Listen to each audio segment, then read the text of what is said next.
My pleasure to be here. Thank you for the invite. I will admit that I first became interested in light pollution not because of the research that I report on, but because I'm an amateur astronomer. I was going to do astrophysics, ended up in medicine. It's a long story. That's another lecture. But that's my current observatory in my home. Good. Advance. There we go. That's NGC 891 through that scope. So I'm a cardiologist, and I'm Tufts University School of Medicine, teach some students, and I'm past president of the Massachusetts Medical Society. Back in 2008, I was elected to the American Medical Association Council on Science and Public Health, where I was able to bring forth issues on light pollution and human health, which were coming to the forefront around that time. And later I became a trustee of the AMA, now thankfully retired. So we're going to talk about what light pollution does to human health. It's really hard to get some people interested in the fact that you and I like to look at the night sky, but when you start telling people that it'll affect your health and that it'll destroy the environment, people start to take a little more interest. You have a better chance of getting 51% of the population interested in light pollution if you stress those issues and then use astronomy later. We'll talk about how melatonin suppression leads to these health effects, and specifically I'll focus on some cancer issues. Like I tell the public, it's not that photons create cancer, it's that photons suppress melatonin, and that allows, that diminishes the function of the immune system, which allows some cancers to grow. That's the mechanism. That's my telescope. It's a 32-inch f6. It's all handmade, and I ground all the optics. So back around 1990, Richard Stevens, who's an epidemiologist at University of Connecticut, first proposed the idea that melatonin suppression may be leading to increase in cancers. And he based it on the changes in the circadian clock. And I should say that 5 to 10% of all mammalian genes are regulated by that. And so if you think that 10% of your genes will be affected if you suppress melatonin, don't be surprised if you're going to have some adverse effects. So this is what brought his attention. Back around the mid-'80s, North America was seeing a significant spike in breast cancer in premenopausal women. Everyone kind of just assumed, well, it's got to be toxins in the air and water and pollution. But he points out that China at the time, which was at that time underdeveloped and did not have any lights, but had severe air and water pollution, had a very low rate of breast cancer. And he's looking at this graph and suddenly hit him that this is really a graph of the amount of lights. And he put the, being an epidemiologist, he connected the dots. He also noted that women from China who immigrated to the United States rapidly developed this rate of breast cancer as opposed to that rate, so it was not genetic. Sorry, let me go through that. You've seen this slide before. Places that have high light pollution, I'm talking about light pollution external that shines into your bedroom, seem to have a higher rate of adverse health effects. This is M81. Sorry, I am an amateur astronomer. So back in 2014, the Nobel Prize in Physics went to the inventor of the blue chip LED, and that created a lighting revolution, appropriately so. We want to cut down on energy use. We don't want to burn fossil fuels to create energy and lighting, and LEDs are very efficient. So the American Medical Association says, by all means, switch to LEDs. The key is use the right LEDs, not the ones that harm human health. After looking at these for years, I can tell the difference from what a light does. But, you know, when you see them side by side, this is intensely blue-white. This is still white. You don't need 4 and 6,000 K in order to have a white light. This has roughly 40% blue. 2,700, on the other hand, has about 15% blue, and it's still white. And here's the problem. What they do with an LED, and I'll leave this for lighting engineers, is they take the blue LED, coat it with phosphors, because this is the spectrum you want. Unfortunately, when they advertise, they always conveniently leave out this gigantic blue spike. So if you're at 6,000 K, you got a huge blue spike. If you're at 2,700 K, you have a small blue spike. And that's what we want. The problem is that blue, we've evolved over millions of years to respond to the color of the blue sky, which is 479 nanometers. That interacts with an RPG cell that has nothing to do with vision, does not go to the visual cortex in the back that basically is a vision center. Rather, that one particular cone goes to the pineal gland and the limbic system, and when stimulated, light shines into a cave, it forces you to wake up, and it also causes the pineal gland to suppress all melatonin. Works great in a pre-industrial revolution era. The problem is in our current era, for the last 100 years with ubiquitous lighting, this is suppressing melatonin all day long in our bodies, and I should say in every mammal on Earth, along with other animals. So let's talk about some specific health side effects. One is glare. Why is glare such a problem, especially as we age? The problem is a design flaw in how we evolve. So here's the human lens. And as you grow older and older, you have greater, it grows kind of like an onion. The cells in the center have no blood vessels. The nutrients are from the aqueous humor just diffuse in, and leftover products diffuse out. The problem is, as this gets thicker and thicker, the cells in the center are too far away to get their nutrients. So in your 40s, for most people, some cells in the center of the lens start to die, and when they die, they calcify. Now you start getting scatter, which is why blue is especially bad for older people, because it scatters in the lens, and you just have glare. And the older you get, the worse this happens, and eventually it coalesces into a cataract.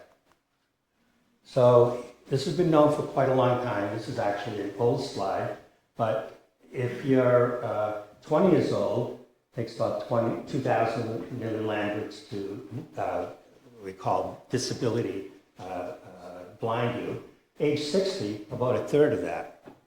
So that's why young people can tolerate glare better than someone like me. Someone from the Netherlands did a great study. I shouldn't put his name here, I apologize. This is a log scale, but this shows, not surprisingly, because we all know that the sun turns redder as it sets, because red penetrates the atmosphere more. Same thing with the human eye. Blue scatters much more than red, and therefore if you have a lot of blue, it causes disability glare. And that's the main reason why heavy blue lights are bad for drivers. As I tell them, anyone here have trouble driving at night? New Zealand may not be so bad. Yeah, okay, so there's the scatter in the sun. But this becomes worse and worse as you age. And as I tell you, it's not your eyes that are bad. It's, excuse the engineers in the room, it's bad engineering. Okay, and there's a huge variability on sensitivity. Some are low sensitivity, some are high to this. This is from a Luke from the Netherlands who studied that. And this is what a young person would see with high glare, and this is what an older person will see with high glare. If you're trying to drive with unshielded streetlights, this is what you see, which is why you have trouble driving at night and you give up driving. If we had fully shielded lights, you'd be able to drive much better. You've seen this slide before. I shamelessly stole it from the IDA. But here is a glare bomb, also called security lights by the lighting company. All you do is shield it, and all of a sudden you can see better. This is one I borrowed from friends of mine up in Quebec. Like the US, Quebec has regulations that you have to have a light at an intersection. But that creates a glare situation. This is a person that just stepped forward 3 feet. Now, if you're driving at about 50 miles an hour down a highway, and there's a deer or a parked car, or unfortunately a person beyond one of these lights, you're not going to see them. You're not going to be able to stop in time. These are dangerous conditions that there's no need to create danger conditions on highways. This is M51. I have my roots in astronomy. So back in 2009, AMA policy, which is still in effect, advocates for fully shielding of lights, specifically for driving safety. And we, hopefully the lighting industry didn't fight us too much on that. 2012, we came out with a report. I'm basically a glorified editor here, but these are the people that helped me write it, the real researchers. And we came out with a paper with 134 peer-reviewed references. To get this through the AMA was quite an effort. Every word essentially has to be proven by a peer-reviewed paper. But it finally got approved and voted on by the AMA main policy. And basically, this was a summary of what was known about adverse health effects of bad lighting. Lighting industry didn't really take too much attention to that. Back in 2016, the lighting industry was about to change all the lights across the United States to LEDs. Seeing that, the council came up with this statement and another paper that we should use. At the time, 3,000K was the best you could get. 3,000K or lower, okay, and shouldn't use higher 4,000K lights. Lighting industry saw this and went ballistic. Totally ballistic. They sent us letters basically saying you should retract this, you're just a bunch of doctors who don't know what you're talking about, and you should listen to lighting specialists. My response to that was, we have several hundred papers proving what we're saying, so come up with one paper that disputes it and we'll discuss it. To this day, they've not produced a single paper that disputes anything in these papers. So, and my response to them is basically, why don't you listen to physicians and ecologists so that you don't create damage with the product they're producing? Okay, you know, I liken it to something like this. Vitamin D is a good, and it helps you maintain bone structure. So taking the proper dose of vitamin D is fine.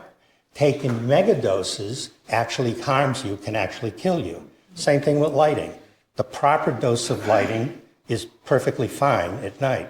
It's the excess lighting that we have to fight. We produced a paper in 2013. This is the first paper on circadian disruption from electric lighting in the Journal of Cancer, which is the leading cancer journal in the US. This is NGC 6781. All right, so I think you're going to be hearing more about the circadian clock later, so I'm not going to spend time on it, but 10% of our genes are controlled by the circadian clock. And again, what I said is, why do we produce cancers with bad lighting? The reason is, everyone in this room produces about 10 to 20 cancer cells every single day. You're not the same person you were 2 months ago. You're constantly dividing new cells, billions every day. It's not surprising there's going to be an occasional mistake. Most of these mistakes just self-die because they're not viable. Some of them, the mistakes are where the cell is controlled for future divisions. That's a cancer, a runaway growth of cell. What happens when you sleep is that B cells, which are bone marrow cells, lymphocytes, come out of the bone marrow and tag bad cells. T cells, which come from the thymus, then go around and kill those cells, and then the monocytes come around and eat the remains. So that's why we don't die as youths from cancers, because we have a mechanism to fight all this. But what happens, unfortunately, is if you suppress melatonin, which is an adjuvant to the immune system, that is, it's not part of the immune system, but it promotes its activity, then it's not a stretch of the imagination to say if the immune system is suppressed just a little bit, then a few of these cells might eventually escape. And this is, by the way, why elderly people get more cancers than young people, because our immune system, as we age, starts to diminish. It's the same mechanism. So again, don't come out of here saying I've said light causes cancer. It doesn't. Melatonin suppression is what allows cancers to grow. So here's melatonin. And the Nobel Prize in Physiology and Medicine in 2017 went to these Hall, Robash, and Young for figuring out exactly how all this works. And here is their pathways. It's well worked out. This is not supposition anymore. I'm not going to go through this. I just want you to know that it is well worked out and well established. So the breast cancer epidemic. This is from Vernacular Quarterly. 1970 cases of breast cancer in the U.S., 68,000. 2014, 232,000. And since then, it's been increasing by 1% per year. Kind of interestingly, it's about the same rate of excess light pollution. So the theory was that light at night alters hormones, increasing risk. That's what Richard Stevens proposed way back then. And he said there's a way to test this. Shift workers were high risk, now well proven with hundreds of papers. Blind women are at lower risk. This is an amazing study. Someone took the trouble to find twins, twin sisters, one of which is blind, one of which isn't, and managed to follow them for quite a number of years. And sure enough, the blind woman had a 30% less risk of developing breast cancer than the woman who can see. Lighted bedrooms at night increase risk. Satellite studies showing that areas that have lots of light pollution that shines into your bedroom, you have about a 15% increase of breast cancer in a city compared to a rural area because of that. And long sleep lowers risk. Those are all proven. Here's the rate of breast cancer in sighted women compared to blind women in 4 different countries. 4 studies have been done.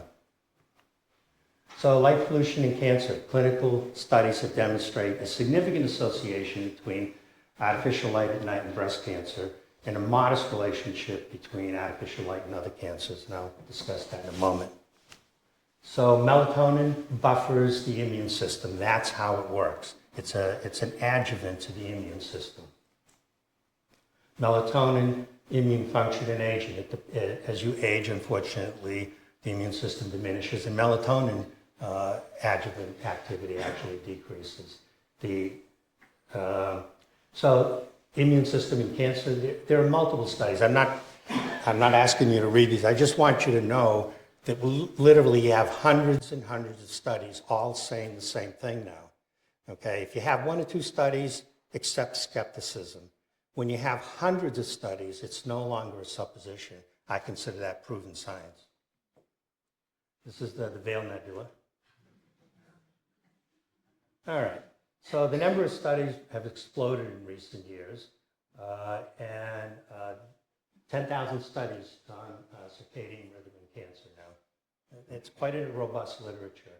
The International Dark Sky, when I was on the board, I actually advocated for this. I'm glad to see the IDA finally did it. But you can now go to the IDA and there's a database of 5,000 studies. An incredibly valuable resource. Use it, right? Absolutely, that's what it's there for. There's luminous light at night breast cancer data, shift workers, and light at night issues. Let me just move a little more quickly ahead. So light at night and risk of breast cancer, a systematic review of 17 studies. This is a meta-analysis. They all say the same thing. Okay, this is not one study. This is multiple studies. Here's one of my favorite studies. You can't do this in humans, This is a study by David Blask, who's at Tulane University. And what he took is nude mice. These are mice that are bred to accept transplants. So he took 120 of them and implanted human breast cancer under the skin of these mice. And then 20 of them, he allowed a normal daylight cycle with total dark at night. This is the rate at which the breast cancer grew. 0.02 microwatts light at night. The cancer grew faster. That's less than the amount of light that would shine in your bedroom in a normal city. This is more typical of what will shine in your bedroom, 0.05 microwatts, until finally the mice that were exposed had no night. The breast cancer literally grew out of their chest, exploded. This is just a great study. You can't do that in human volunteers unless someone wants to volunteer. Then one of my favorite studies is the nurses study. Followed 110,000 women from 89 to 2013 over a number of risk factors, but one of them was light pollution, and they took satellite data of zip codes and compared that to the rate of breast cancer growth in these nurses. And what they found was a 14% increase in breast cancer during the study period compared to women in the top quintile. They broke it up in 5 quintiles compared to the bottom quintile, which is rural, which at this level, the P number was less than 0.01. It was quite significant. And you'd say, well, that's one study. Well, the same thing was found in this study, in Israel, 2 in Israel, a worldwide study, Connecticut, South Korea, I should say. So all these studies, and there's more than what I put up here, I just want to show to you that this is reproducible worldwide on multiple studies. They all range between 13% to 70% increase in breast cancer in premenopausal women. Prostate cancer, unless you men think you're getting away scot-free, prostate cancer increase is exactly the same. It turns out that basically all endocrinological type cancers seem to increase with light pollution. So that includes thyroid, that includes pancreatic. Now, the pancreatic thyroid are not as robust, only a few studies, but they're starting to come out.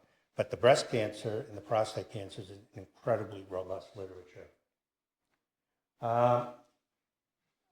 So basically, it also, metabolic syndrome, people who are exposed to light at night tend to be more obese because of other hormones that the melatonin guides, which are involved in metabolism.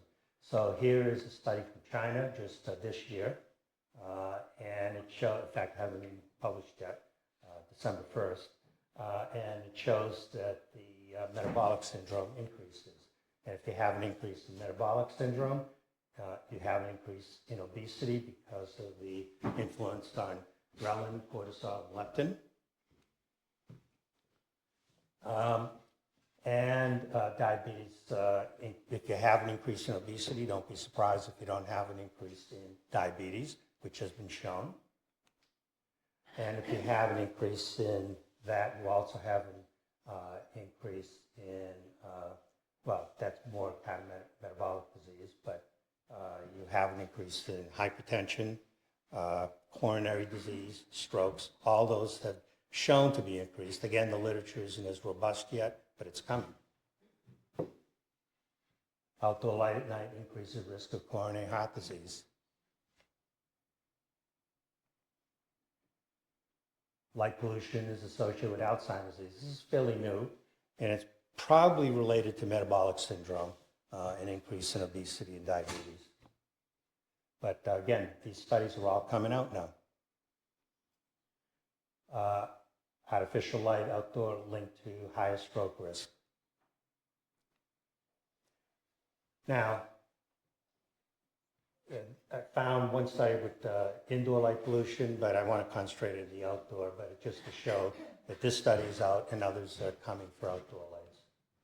Sleep research. If you sleep longer, you can mitigate a lot of this, get a proper night's sleep. Blue light is the possible consequence of excessive illumination on the retina.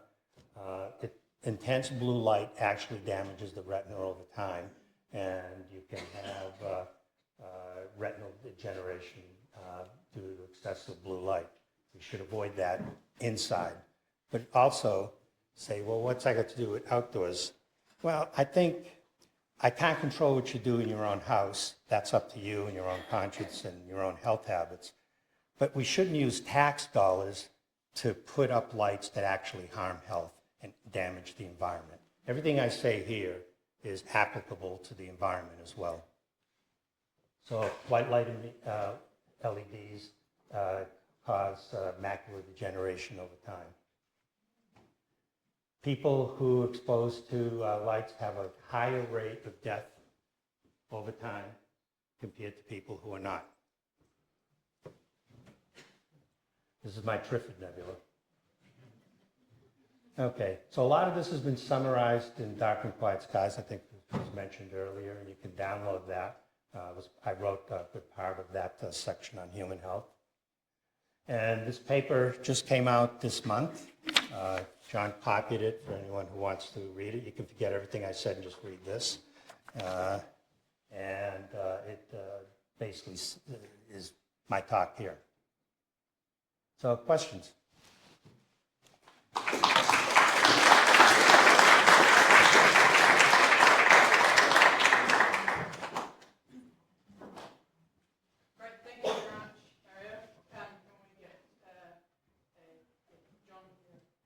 So my question is, if you are sleeping at night with blue light in the bedroom, perhaps from an LED street light coming in through poorly screened windows, Yep. how does that blue light reach the ganglion cells in the retina, given that most people sleep with their eyes shut? Studies have been done on that. The light actually can transmit through your eyelid. Enough. Remember I said it was only 0.02 microwatts. It doesn't take much to suppress your melatonin. That's been studied and been shown. Most eyelids are fairly opaque, don't you think? No, turns out you're wrong on that. Light can penetrate. Thank you. That answers the question.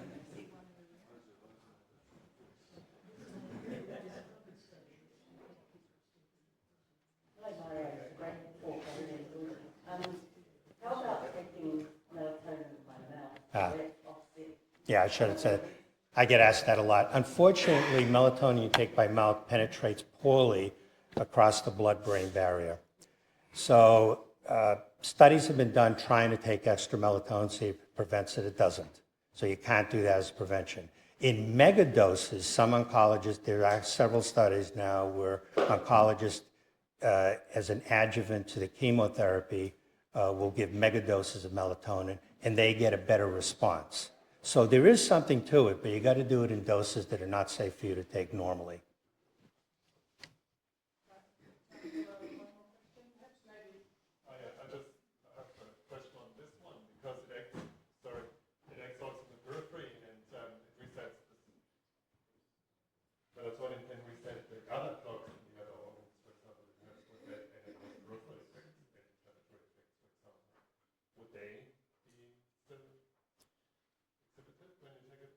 I'm not sure.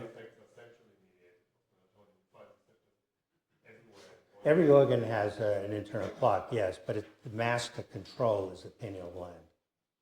It resets everything. Yeah, but if you take melatonin, it will affect other peripheral organs. It doesn't necessarily. Yeah, it could affect other organs, yes, because it's the blood-brain barrier that the melatonin to affect your chronological center has to be derived from inside the brain.